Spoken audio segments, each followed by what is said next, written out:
The female nude endlessly fascinated F N Souza and was the theme he frequently returned to throughout his oeuvre. Free from the confines of a fixed medium, the artist worked with pencil, ink, oil, acrylic, and chemical alterations, among other materials.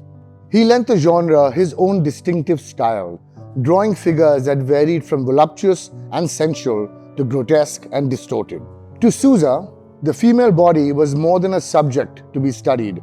It was a means to expose the hypocrisy of Catholicism, the religion in which he was raised.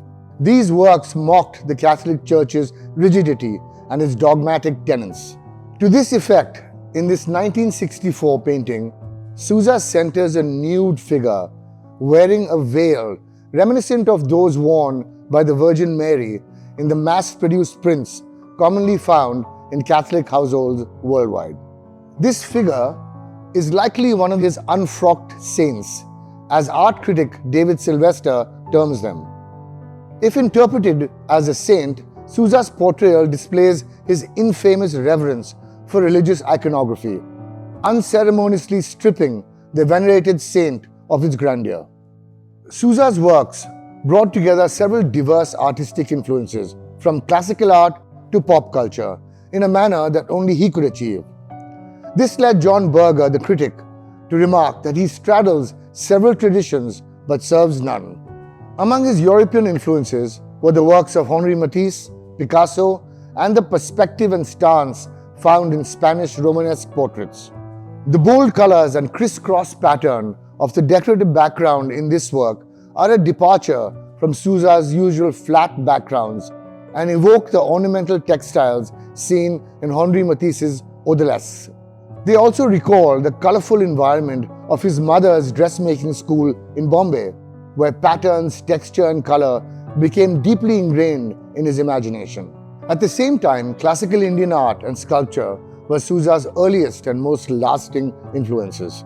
The iconic stance and monumental form of the figure in this 1968 painting recall the sculptures of Khajuraho and Mathura, as well as South Indian bronzes, which Souza first studied as a young art student in the 1940s. As critic Edwin Mullins notes, though Souza's nudes are gentler than his other work, they are only occasionally depicted as beautiful or graceful, and yet they carry on an impassioned ferocity.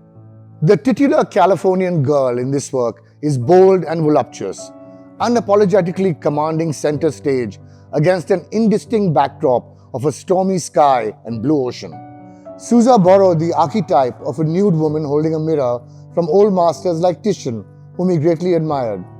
In his interpretation, the protagonist of Titian's 1555 painting, Venus with a Mirror, receives a playful modern twist. She becomes the quintessential suntanned, beach blonde Californian girl that the Beach Boys famously sang in their 1965 hit. However, her skin is noticeably darker than most Caucasians. This was likely a commentary on the prejudice Souza often faced as an Indian man in London in the 1950s and 60s. He also points out the irony of sun worshipping to become tanned.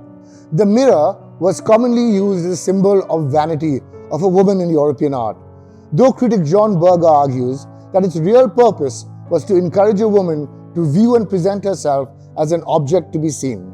But Souza's Californian girl reveals no trace of vulnerability or coyness.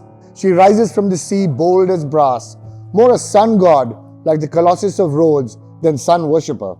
Beyond his artistic influences, Souza's figures also highlight his exceptional draftsmanship. Despite the boldness of the woman's form, he maintains a sense of elegance and grace through a fluid, uninterrupted line. As the artist said, drawing is the armature, the anatomy, the structure. Drawing for me is essential in order to build up the structure of my iconography. Bid on these lots and other key works by Souza at our upcoming Francis Newton Souza Day Sale in New Delhi on 14 September 2024.